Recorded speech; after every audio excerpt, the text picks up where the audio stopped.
Hello everyone, my name is Ujjwal Dikshit and today we are going to do another case in our series of top 100 cases for CLAT PG 2026. The name of this case is Gyanendra Singh versus State of Uttar Pradesh. अब ये case POCSO और IPC से relate करता है। ठीक है, मैं पहले ही आपको बता दूं कि when I was reading this case I find out one thing very peculiar about this judgment which in my opinion is something जहां पे सुप्रीम कोर्ट ने गलती कर दी है। सुप्रीम कोर्ट ने वहां पर कुछ ऐसा वर्ड यूज कर दिया है या फिर कुछ ऐसा ओमिट कर दिया है जिससे कि आगे आने वाले समय में कुछ गलत इंप्लीकेशंस हो सकते हैं अकॉर्डिंग टू मी, अगर हम लोग उसको स्ट्रिक्टली इंटरप्रेट करें तो। वो क्या किया है सुप्रीम कोर्ट ने वो आगे देखेंगे, उससे पहले हम लोग देख लेते हैं कि किसकी बात हो रही है।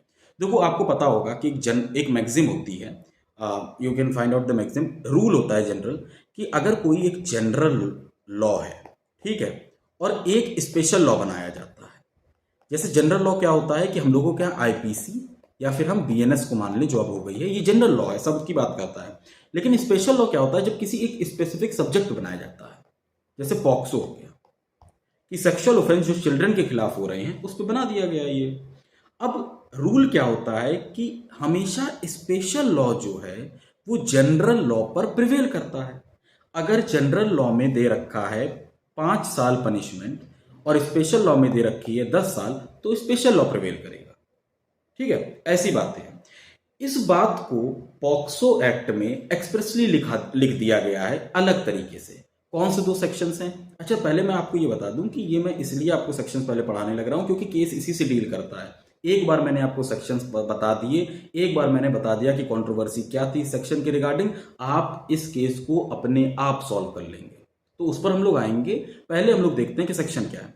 Section 42 talks about alternate punishment. क्या कहता है? Where an act or omission constitute an offence punishable under this act and also under sections, ये सेक्शन है आईपीसी के जो कि सेक्सुअल ऑफेंस से रिलेट करते हैं। Then notwithstanding anything contained in any law for the time being in force, कि किसी भी लॉ में कुछ भी लिखा हो उससे हमें कोई भी मतलब नहीं है। The offender found guilty of such offense shall be liable to punishment under the Act or Indian Penal Code as provides for punishment which is greater in degree। आसान भाषा में कहें तो भाई, आईपीसी में अगर 10 साल दे रखा है, पॉक्सो में 15 साल दे रखा है सेम ऑफेंस के लिए, तो पॉक्सो प्रिवेल करेगा। क्यों? क्योंकि ज्यादा पनिशमेंट है। अगर आईपीसी में ज्यादा पनिशमेंट है तो आईपीसी प्रिवेल करेगी। मतलब ये एक्सेप्शन हो गया। किस चीज का एक्सेप्शन हो गया? जो जनरल लॉ था, जो जनरल रूल था कि अगर जनरल लॉ में कोई पनिशमेंट है और कोई स्पेशल लॉ में पनिशमेंट है तो स्पेशल लॉ प्रिवेल करेगा।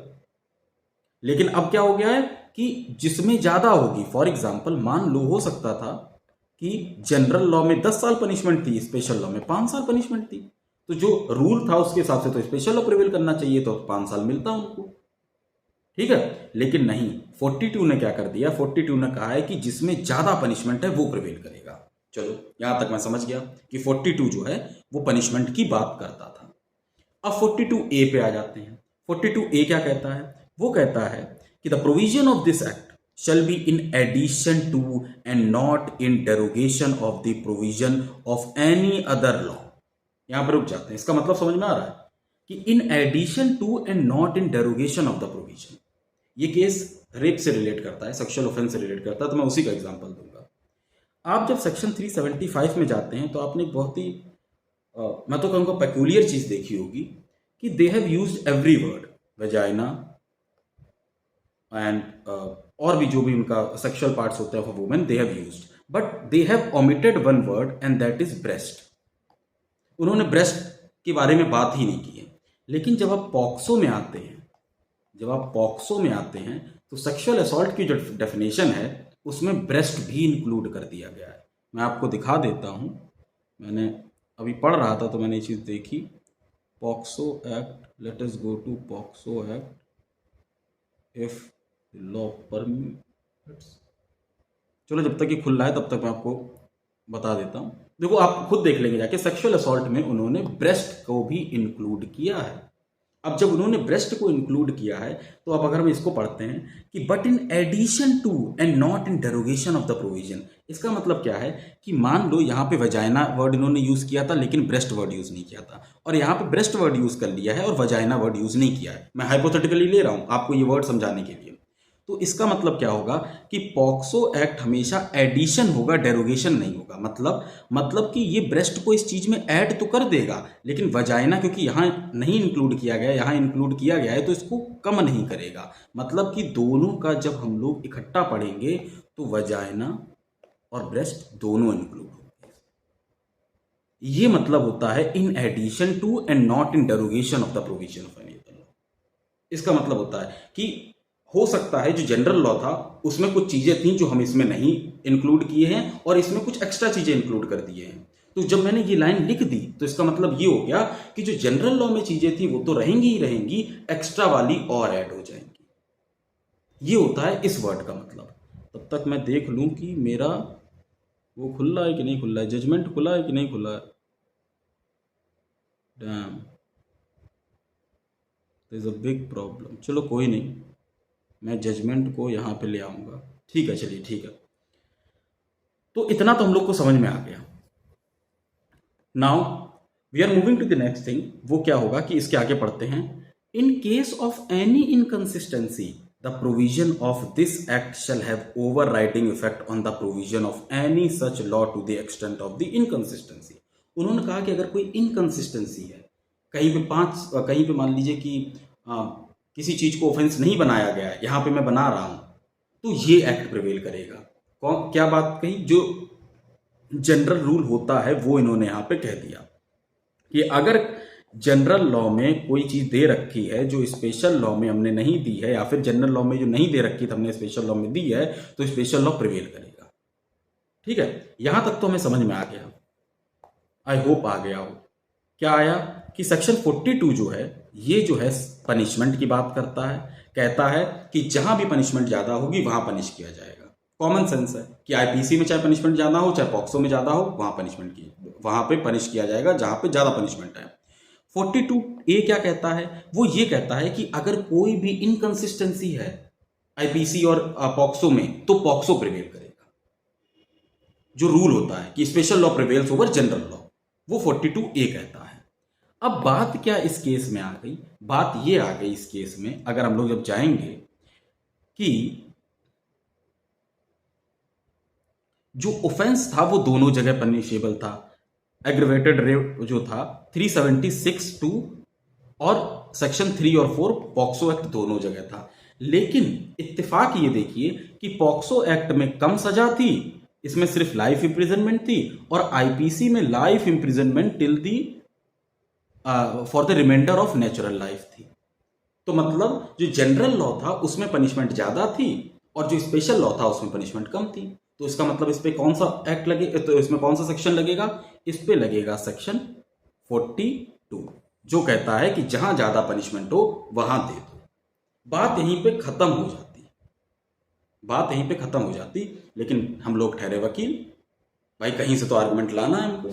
तो वकील साहब ने, सामने वाले ने एक आर्गुमेंट लाए। उन्होंने कहा कि सर एक बात बताइए आप, जब 42A कह रहा है कि अगर कोई भी इनकंसिस्टेंसी है दोनों लॉ में तो स्पेशल लॉ प्रिवेल करेगा, मतलब कि पॉक्सो प्रिवेल करेगा, तो अगर पनिशमेंट में इनकंसिस्टेंसी है तो पॉक्सो क्यों नहीं प्रिवेल करेगा?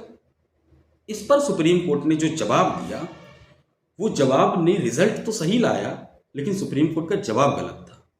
वो कैसे?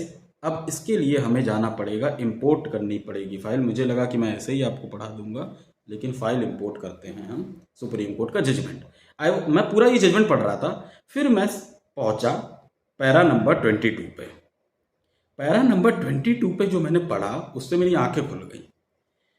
सुप्रीम कोर्ट ने पहले बताया कि कैसे 42 और 42A अलग अलग हैं। उन्होंने बताया कि 42 जो है वो पनिशमेंट की बात करता है, सब कुछ सही बताया। फिर 42 में आके, पैरा नंबर 22 में आके उन्होंने एक लाइन यूज की। उन्होंने कहा कि section 42A of POCSO act on the other hand deals with the procedural aspect and gives an overriding effect to the provision of POCSO act over any other law for the time being in force. ठीक है, where the two acts are inconsistent भी लीजिए जरा। हम यहाँ पे छोड़ते हैं, बाकी चीज़ों को छोड़ते हैं, हम इस बात को पकड़ते हैं कि सुप्रीम कोर्ट ने कहा कि 42A जो है वो प्रोसीजरल एस्पेक्ट की बात करता है। ये कहाँ से सही है? हमने 42A पढ़ा, जब हम लोग 42A पढ़ रहे थे अभी, सॉरी कहीं चला गया वो जजमेंट,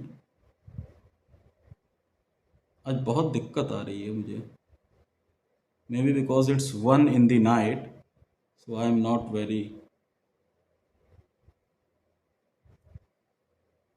जो हम लोग ने ज्ञानेंद्र वाला, हाँ जैसे ज्ञानेंद्र वाला जो हम लोग केस पढ़ा 42 में ये कहाँ लिखा गया है कि प्रोसीजरल से ये सिर्फ डील कर रहा है, ये तो सब्सटेंटिव से भी डील कर रहा है। सुप्रीम कोर्ट को लिखना चाहिए था कि 42A deals with all aspect of the law both substantive and procedural except the punishment part. अब लोग कहेंगे कि बाल की खाल क्यों निकाल रहे हैं इसमें? क्योंकि बाल की खाल इसलिए निकाल रहे हैं क्योंकि इसका बहुत बड़ा एक तरीके से प्रभाव पड़ सकता है नीचे के कोर्ट पे। कैसे, मैं बताता हूं आपको। हम जब ये जजमेंट पढ़ रहे हैं, हमको पता है कि अगर ये बात ये कह देते हैं कि प्रोसीजरल एस्पेक्ट से सिर्फ 42A डील करता है, तो इसका मतलब ये निकल के आएगा कि क्रिमिनल जो लॉ में प्रोसीजर दे रखा है, जनरल लॉ में जो कि CRPC है, उसमें और पॉक्सो में जब कोई दिक्कत आती है तो पॉक्सो प्रिवेल करेगा। ठीक है, लेकिन अगर सब्सटेंटिव पार्ट पे ये प्रिवेल नहीं कर रहा है तो इसका मतलब ये आ जाएगा कि IPC में जो ऑफेंस हैं और पॉक्सो में जो ऑफेंस हैं, अगर इन दोनों में इनकंसिस्टेंसी आई तो IPC प्रिवेल कर जाएगा। अब समझिएगा बात को, IPC सब्सटेंटिव लॉ है, CRPC प्रोसीजरल लॉ है, पॉक्सो स्पेशल लॉ है। ठीक है, IPC एक सब्सटेंटिव लॉ है, CRPC एक प्रोसीजरल लॉ है, पॉक्सो में दोनों दे रखा है। अगर हम ये कह दें, और 42A में ये दे रखा है कि ये प्रिवेल करेगा इन दोनों पे। अब जो ये इंटरप्रिटेशन उन्होंने ला दी, इन्होंने कहा कि 42A तो सिर्फ प्रोसीजरल से डील करता है। तो अगर वो ये कह रहे हैं कि सिर्फ प्रोसीजरल से डील करता है, तो मतलब कि जो प्रोसीजर दे रखा है पॉक्सो में वो ओवरराइड करेगा CRPC को, लेकिन जो सब्सटेंटिव पार्ट पॉक्सो में दे रखा है वो IPC को ओवरराइड नहीं करेगा। और इससे बहुत दिक्कतें आ जाएंगी। क्यों? क्योंकि जो मैंने आपको बताया था कि यहां पे तो सेक्सुअल असॉल्ट में ब्रेस्ट भी इंक्लूड किया गया है, लेकिन IPC में तो कहीं ब्रेस्ट का वर्ड ही नहीं यूज किया गया। तो फिर तो ये हो जाएगा कि भाई IPC में नहीं दे रखा है, IPC में ब्रेस्ट वर्ड इंक्लूड नहीं है, पॉक्सो में है, तो क्या हुआ, सब्सटेंटिव पार्ट तो ओवरराइड करेगा नहीं वो, तो इसलिए IPC करेगा। देखो ये मेरा आर्गुमेंट है, ये मेरा आर्गुमेंट है। इसी तरीके से कल को हाई कोर्ट में, आई प्रैक्टिस इन हाई कोर्ट, कल को मेरे पास क्लाइंट आएगा, मैं ऐसे ही आर्ग्यू करूंगा। हो सकता है कि सुप्रीम कोर्ट इसको पलट दे, लेकिन supreme court should be very careful when they are using words like this. उनको हो सकता है लगाओ कि कौन जजमेंट पढ़ेगा एक एक लाइन, लेकिन कुछ लोग खाली बैठे हुए हैं मेरी तरह, जो एक एक सब्जेक्ट एक एक लाइन पढ़ रहे हैं। Section 42A of POCSO on the other hand deals with the procedural aspect. अरे नहीं, it deals with both procedural and substantive aspect except the punishment part which section 42 deals with। ठीक है, तो आपको एक बार इसको पढ़िएगा जजमेंट को, आपको जो सही लगे आप बताइएगा। और हम लोग के लिए जो इंपॉर्टेंट है, अगर हम लोग क्लैट पीजी की बात करें, ये जो इंपॉर्टेंट है ये एज अ लॉ होल के लिए इंपॉर्टेंट है, लेकिन जो हम लोग के लिए इंपॉर्टेंट है वो यही है कि हम लोग ये जाने कि 42A जो है वो पनिशमेंट की बात करता है। जहां पर पनिशमेंट ज़्यादा दी जाएगी वहां वही पनिशमेंट मिलेगी। IPC में ज़्यादा है तो IPC में पनिश किया जाएगा, पॉक्सो में ज़्यादा है तो पॉक्सो में पनिश किया जाएगा, और बाकी के लिए 42A से डील होगा। दैट्स आपको ये टेलीग्राम पे मिल जाएगी फाइल।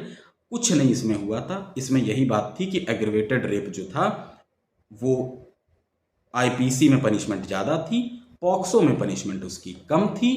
वो दूसरे नाम से होता है पेनिट्रेटिव सेक्सुअल असॉल्ट। ठीक है, एग्रीवेटेड पेनिट्रेटिव सेक्सुअल असॉल्ट भी हो सकता है। पॉक्सो में उसकी सजा कम थी, तो कोर्ट ने कहा कि क्योंकि IPC में ज़्यादा है, सेक्शन 42 के हिसाब से उसको हम IPC में पनिश करेंगे।